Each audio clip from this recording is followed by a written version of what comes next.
O apóstolo Pedro escreveu na primeira carta, capítulo 1, verso 1 e 2.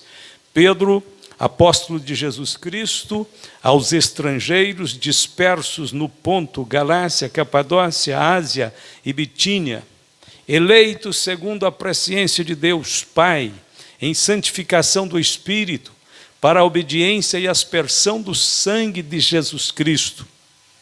Graça e paz vos sejam multiplicadas. Este o texto, nós vamos ver sob a visão, a ótica e a interpretação de Pedro, o que significa então essa tão grande salvação. O apóstolo Pedro escreveu esta carta, a primeira carta, para animar e fortalecer os crentes que enfrentavam provas e perseguições. Os cristãos sofriam pressões de 3 fontes principais. Vamos ler juntos? Dos romanos, dos judeus e dos familiares.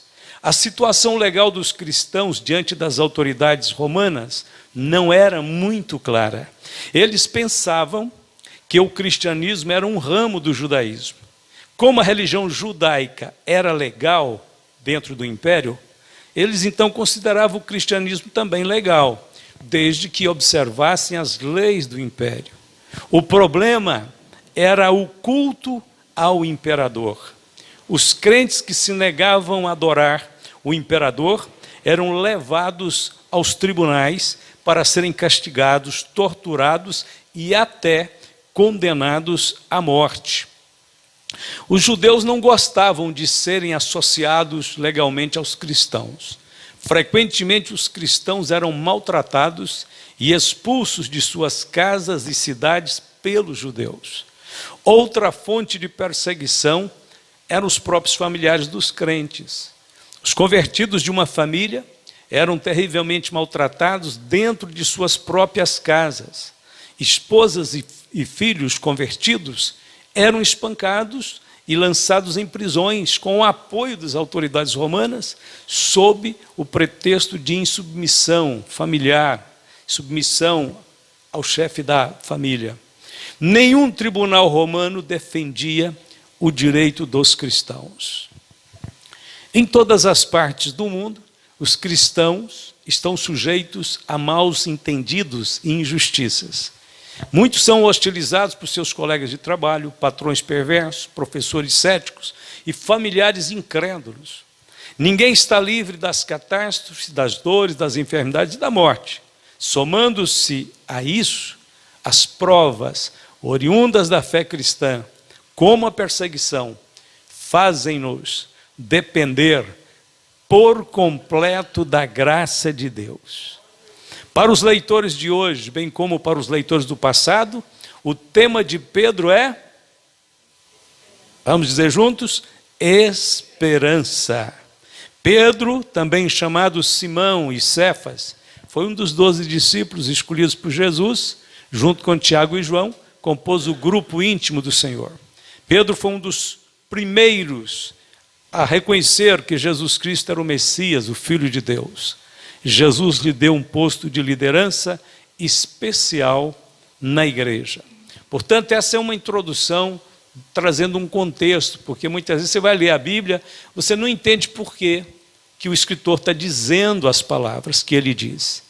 Se você voltar para casa hoje, tomar a epístola, a primeira e a segunda epístola, mas principalmente a primeira de Pedro, você vai ver que o assunto central de Pedro é produzir, é gerar nos cristãos daqueles dias e também dos de hoje a esperança. A esperança aponta para o futuro, ou seja, um futuro melhor, um futuro perfeito com Deus. Por enquanto, Pedro diz que temos que muitas vezes ser submetidos a ardentes provas, mas ele fala e orienta os cristãos a olharem para frente, olharem para cima, verem além das situações e circunstâncias presentes. É muito linda a carta de Pedro, por isso Pedro também foi chamado, assim como Paulo foi chamado de o apóstolo da fé, né? Assim como João foi chamado o apóstolo do amor, Pedro foi chamado o apóstolo da esperança. Lindo isso, né? Porque Paulo, escrevendo, disse: agora permanecem a fé, a esperança e o amor. Então Deus, de alguma maneira também, levanta 3 apóstolos que vão fazer com que esses temas, essas palavras tão poderosas do Evangelho, sejam colocadas em evidência na vida cristã. Pedro escreveu aos cristãos judeus e gentios, chamados forasteiros da dispersão, ou diáspora. No ponto, Galácia, Capadócia, Ásia, Bitínia. Isso está em 1 Pedro 1:1. Eles eram peregrinos, forasteiros, residentes temporários, porque o seu verdadeiro lar estava no céu. Veja, Pedro já começa dizendo que nós não somos residentes permanentes deste mundo, somos forasteiros, estamos de passagem. Apesar de a palavra diáspora referir-se normalmente ao povo judeu, espalhado pelo mundo, diáspora é o fenômeno que levou os judeus a espalharem, saírem, serem espalhados pelo mundo afora. Então, apesar desse termo ser essencialmente usado para os judeus, Pedro emprega esse mesmo termo aos cristãos espalhados pela Ásia Menor naqueles dias em que Pedro estava pastoreando, orientando a igreja. Os cristãos que Pedro refere-se aqui estavam mais localizados naquele tempo na Ásia Menor, aonde hoje é a atual Turquia, o que deixa a gente assim com o coração doído, né? Apertado, de pensar que nessa época aqui, ali estava o maior reduto de cristãos do planeta Terra. Hoje, muitos poucos se encontram naquelas regiões. Hoje essas regiões estão fortemente dominadas pelo islamismo, uma seita, uma religião que não tem absolutamente nenhum parentesco com o cristianismo.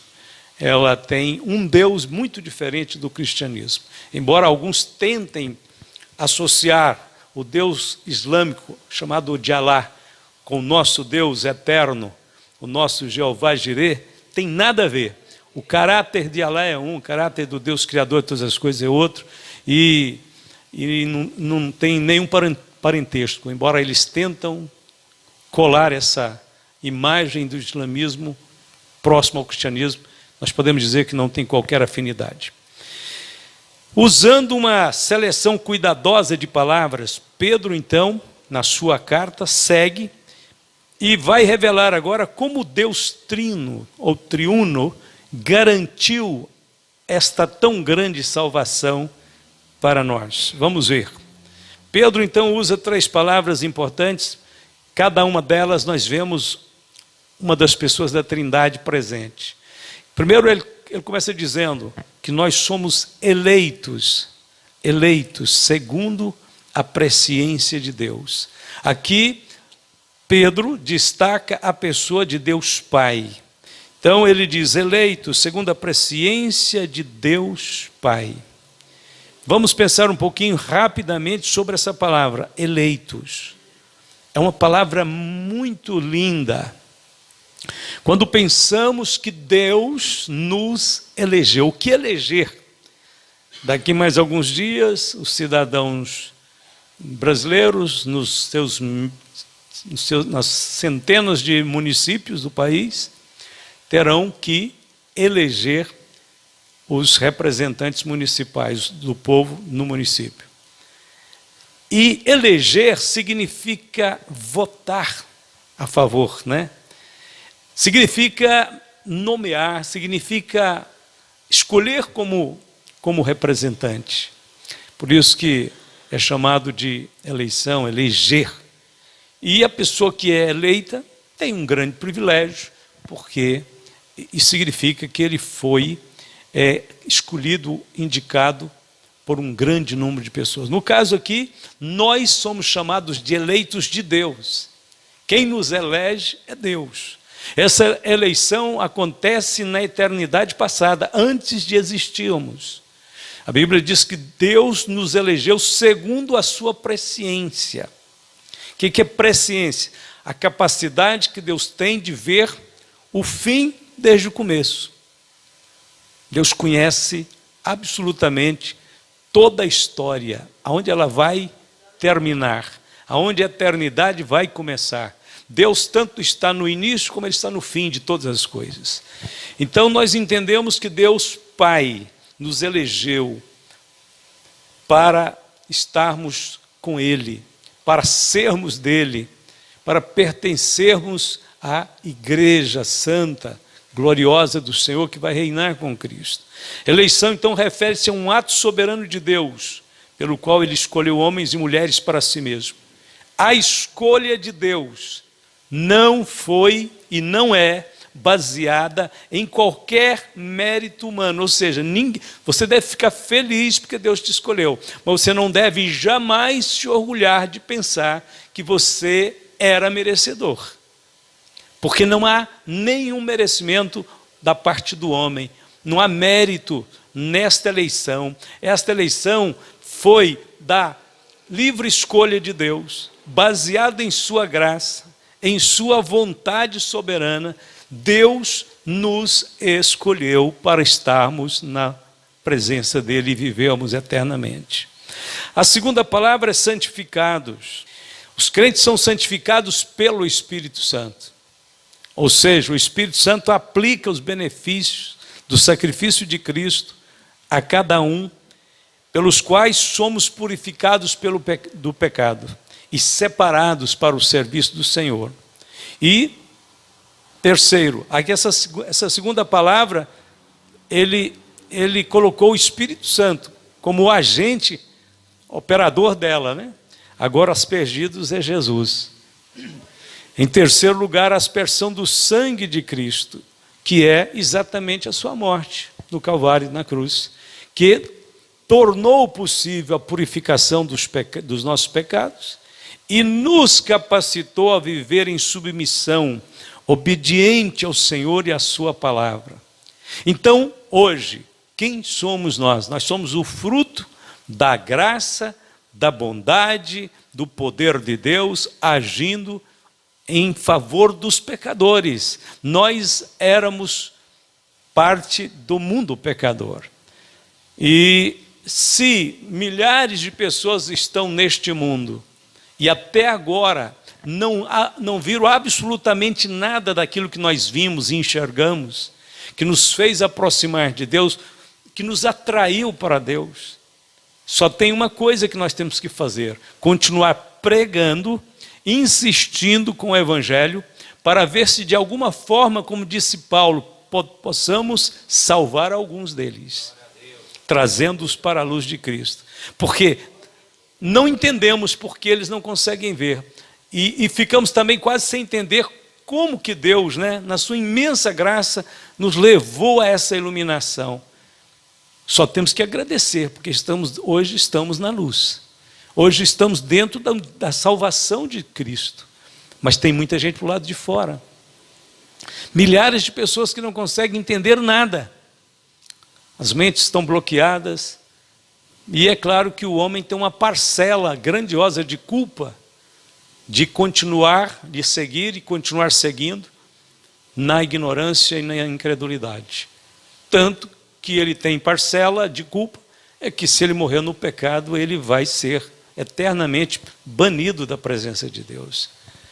Então nós só temos a agradecer que Deus abriu nossos olhos, alguma coisa aconteceu, além da nossa capacidade, que nos trouxe para Jesus. Louvado seja Jesus. Então nós temos que vibrar na presença de Deus, cantar mesmo com alegria, pregar a palavra com firmeza, continuar mexendo com este mundo, porque esse mundo ele é incrédulo, ele rejeita, ele blasfema, mas ele vai ter que parar para ouvir aquilo que Deus quer dizer com ele, falar para ele. Eles vão parar, não tem para onde ir. 1 Pedro capítulo 1, de 3 a 5. Bendito seja o Deus e Pai de nosso Senhor Jesus Cristo, que segundo a sua grande misericórdia nos gerou de novo para uma viva esperança pela ressurreição de Jesus Cristo dentre os mortos, para uma herança incorruptível, incontaminável, e que se não pode murchar, guardada nos céus para vós, que mediante a fé estáis guardados na virtude de Deus, para a salvação, já prestes para se revelar no último tempo. Guarda cada palavra deste texto agora. Vamos ver aqui. Pedro está então neste texto lançando mão, mencionando as grandes palavras da fé cristã, a fim de que a nossa esperança esteja fundamentada na verdade do Evangelho. Vamos ver quais são essas palavras que vamos pôr em destaque aqui. Número 1, sua grande misericórdia. É uma palavra linda, maravilhosa. Miseri é próximo, junto, cardia, coração. Então, misericórdia é junto ao coração de Deus. E aí vem a segunda palavra, vamos repeti-la. Nos gerou de novo. O que é isto? Novo nascimento, nova vida. O Senhor veio para nos dar uma nova vida. Terceira palavra, para uma viva esperança. Essa palavra viva esperança já tem que ficar ligada à próxima, que é pela ressurreição de Jesus. Veja, Pedro, como eu disse, é o apóstolo da esperança.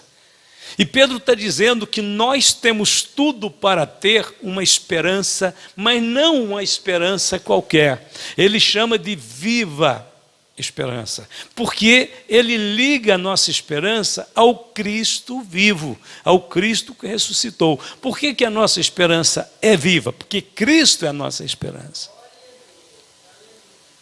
Quando Cristo saiu deste mundo, depois da ressurreição, Cristo ascende aos céus e vai estar com o Pai, a nossa esperança entra no céu, é Cristo. E a Bíblia diz que nós temos isso como uma âncora firme, é a âncora da nossa alma. Nós estamos ainda aqui com os pés na terra, mas quando Jesus subiu, como nossa esperança entrou no céu, nós subimos com Ele em esperança. E nós estamos ancorados, só porque a nossa âncora é diferente da âncora do navio, porque a âncora do navio se lança lá para baixo, a nossa foi para cima. Mas o efeito é o mesmo, assim como a âncora do navio desce para achar uma rocha sólida, forte, onde aquela âncora vai encaixar ali, e se vier uma tempestade, uma ventania à noite, o barco não vai ser lançado para o meio do mar, ele vai ficar ali ancorado, ou seja, a âncora é que dá firmeza nos vendavais. Então, a diferença é que a nossa âncora foi para cima, mas nós estamos com a âncora, que é esta esperança viva, ali em Cristo, presa em Cristo. E o efeito é o mesmo. As tempestades batem, sopram, mas se a nossa esperança está no Cristo vivo, está com Ele no céu, nós não vamos ser movidos de nosso lugar de fé, de esperança, de compromisso com Deus, de perseverança nas coisas do Senhor. Nós seguiremos em meio a qualquer vendaval. Por quê? O segredo é a âncora. A âncora está no Cristo vivo. Vamos para a 1, 2, 3, 4, para a quinta palavra, para uma herança incorruptível. Teremos um corpo incorruptível, teremos uma morada incorruptível, teremos então toda essa estrutura que a eternidade vai nos dar, o Senhor vai nos dar ali. Mas aí vem a palavrinha, uma das palavrinhas mais importantes da fé cristã, que é mediante a fé. É aqui que reside todo esse vínculo com o céu. A terra se vincula ao céu pela fé. Não é fé em qualquer coisa, não é fé no Senhor, né? Claro, mas mediante a fé. Aí você tem que voltar a pensar na história dos homens que viveram e foram justificados pela fé e agradaram a Deus porque andaram por fé. Pedro diz, é mediante a fé, tudo que Deus tem para nós. Próxima palavra, guardados na virtude de Deus. O que é virtude? Poder. A palavra é dunamis. Guardados na virtude, guardados debaixo deste poder glorioso do Senhor pelo seu Espírito em nosso homem interior. E a última palavrinha, prestes para se revelar no último tempo. E é claro que aí Pedro está já nos levando a pensar, a imaginar o tempo da vinda de Cristo, aonde o Senhor se revelará neste último tempo e todas as promessas e bênçãos do Evangelho se concretizarão para aqueles que esperam no Senhor. Vamos para frente. 1 Pedro capítulo 1, 6 e 7. Em que vós grandemente vos alegrais, ainda que agora importa, sendo necessário, que estejais por um pouco contristados com várias tentações, para que a prova da vossa fé é muito mais preciosa do que o ouro que perece e é provado pelo fogo, se ache em louvor e honra e glória na revelação de Jesus Cristo. Esses novos crentes se alegraram em sua salvação e herança em Cristo. Ao mesmo tempo, foram contristados por várias provações por causa da sua fé. Deus permite esses testes para revelar a evidência genuína da fé. Como o ouro precisa ser depurado em fogo para ser refinado e purificado, assim o fogo depurador das provações purifica a nossa fé. Uma fé que resiste às chamas da perseguição é verdadeiramente genuína. O resultado traz ao crente louvor, glória e honra na revelação de Jesus Cristo.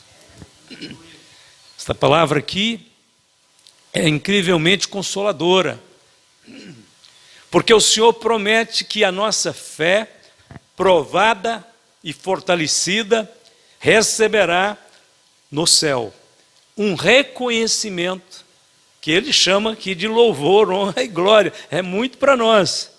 Por isso que vale a pena perseverar firme, não retroceder, não negociar nossa fé, não negociar nossa posição em Cristo, com nada.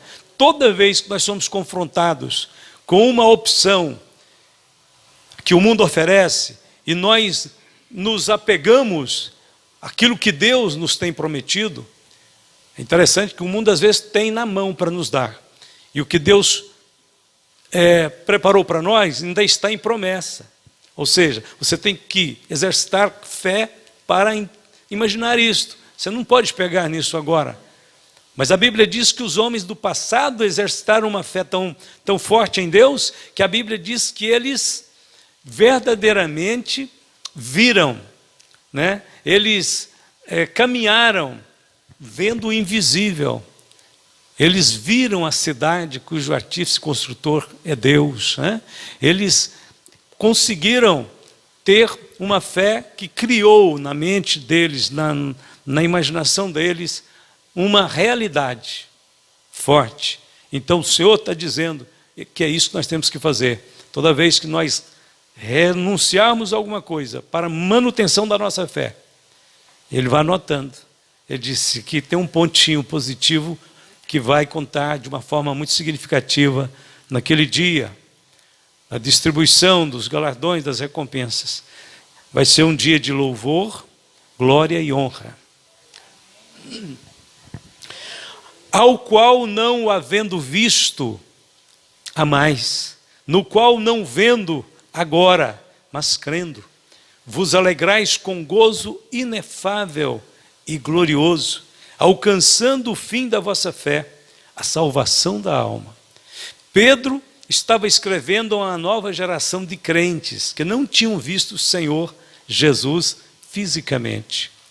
Como nós, eles o seguiam pela fé. Porém, a Bíblia diz que eles amavam a Cristo. Pedro está dando testemunho, não havendo visto a mais. Que lindo, que maravilha. Que as pessoas também possam dizer isso a respeito de nossa fé, da nossa relação com Jesus. Senão aquela pessoa realmente ama Jesus. não vimos fisicamente. Pedro disse, vocês não viram. Pedro tinha visto o Senhor, né? Pedro tinha andado com Jesus, tocado em Jesus. Mas Pedro disse, vocês não viram, mas vocês o amam. Eles o amavam. Eles amavam a Cristo por causa do que Ele tinha feito por eles. A fé cristã não é sustentada por sinais visíveis. E daí a gente tem que ter bastante atenção, porque nós somos muito propensos a procurar sinais, né? Alguma coisa que se manifesta, que se desenrola aí na nossa frente, para os olhos do corpo ver. Mas na vida cristã, a Bíblia diz que as coisas que se veem perecem, as que não se veem são eternas. Nós temos que exercitar o Espírito, exercitar a fé. A fé é uma propriedade do Espírito. Aliás, eu acredito que as 3 palavras cardeais da fé, que Paulo fala, fé, esperança e amor, eu acredito que são atributos essencialmente do Espírito. Uma pessoa pode expressar afetos da alma. Os afetos da alma pode parecer a princípio com o amor como atributo do nosso espírito, mas são afetos da alma. Ele não vai resistir. Ele não vai durar tanto tempo. Uma hora ele pode falhar. Mas fé, esperança e amor, atributos do nosso espírito, são as coisas que permanecem e nos ligam a Deus. Então Pedro está falando exatamente isto. Vocês não viram, mas vocês o amam.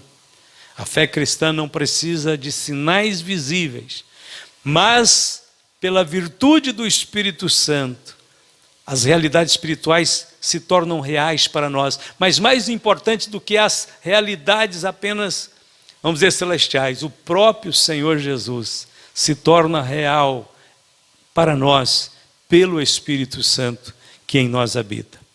Além disto, eles se alegravam pela salvação. E aí, a tradução de Almeida atualizada é que usa essa frase, eu gosto mais dela. Com alegria indizível e cheia de glória. Aqui está o rótulo, o título da nossa verdadeira alegria. Vamos dizer juntos? Com alegria indizível e cheia de glória. Ou seja, a alegria deles era tão grande que não havia palavras para expressar sua intensidade, e a glória completa que experimentavam por causa do seu relacionamento de amor com Jesus Cristo, eles percebiam mais uma vez que o objetivo da fé era a salvação da alma. Pedro descreveu a grande salvação nos seus 3 níveis, nas suas 3 dimensões. Ele descreveu a salvação, essa grandiosa salvação, na dimensão passado, na dimensão presente e na dimensão futura. Vamos ver isto? Quanto ao passado, Pedro vai nos dizer aqui, nós vamos ler aí 1 Pedro 1,18, que nós já fomos salvos da condenação do pecado. Isso já foi resolvido na cruz. Nenhuma condenação há para os que estão em Cristo Jesus. O que Pedro escreve? Sabendo que não foi com coisas corruptíveis como prata ou ouro, que fostes resgatados da vossa vã maneira de viver, que por tradição recebeste dos vossos pais, mas com o precioso sangue de Cristo, como de um cordeiro imaculado e incontaminado. Esta obra aqui diz respeito à justificação, é importante isso. A próxima, presente, nós estamos sendo salvos do poder do pecado. Ainda estamos num corpo limitado. E o escritor aos Hebreus diz que nós temos que deixar todo embaraço e o pecado que tão de perto nos rodeia. Então, todos os dias da nossa vida, o Senhor nos salva do poder do pecado. Se você está de pé, louva, agradece, bendiz o Senhor, canta com alegria e júbilo, porque o Senhor está te dando poder para vencer o pecado. E isso significa, estamos sendo salvos todos os dias do poder do pecado. O que significa isso? santificação. Aonde está em Pedro? Pedro 1,14. Como filhos obedientes, não vos conformando com as concupiscências que antes havia em vossa ignorância, mas como é santo aquele que vos chamou, sede vós também santos em toda a vossa maneira de viver, porquanto escrito está, sede santos, porque eu sou santo. E por fim, vamos para o futuro. O futuro, a Bíblia garante, Pedro vai dizer isso, que nós seremos salvos da presença do pecado. Isto significa a nossa glorificação. E Pedro escreve também, dizendo: e quando aparecer o sumo pastor, alcançareis a incorruptível coroa de glória. Glória a Deus por isso. Então, para terminar agora, vamos ler o versículo que eu disse que estava lá no Novo Testamento, e agora é o livro Hebreus, aos Hebreus. Aos Hebreus 2:3, vamos recitar juntos? Como escaparemos nós, se não atentarmos para uma tão grande salvação, a qual, começando a ser anunciada pelo Senhor, foi-nos depois confirmada pelos que a ouviram. Aos Hebreus 2:3. Porque tudo que diz respeito a esta vida e à eternidade, o Senhor já consumou a nosso favor. Curve a sua cabeça, vamos agradecê-lo. Querido Jesus, obrigado, Senhor, por tudo que o Senhor tem feito a nosso respeito e a nosso favor. Nós te louvamos, Senhor, porque essa salvação foi manifesta de forma perfeita e completa, custou o teu sacrifício, a tua renúncia, a tua entrega.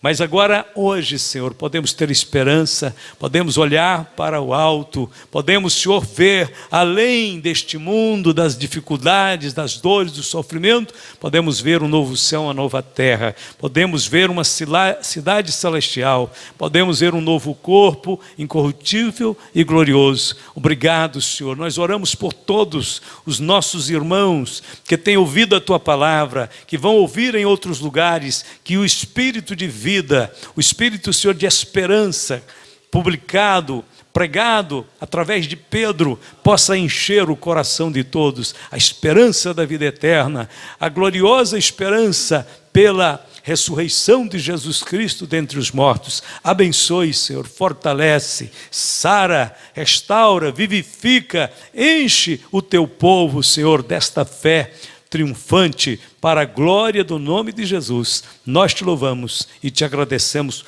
hoje e sempre. Todos podem dizer amém.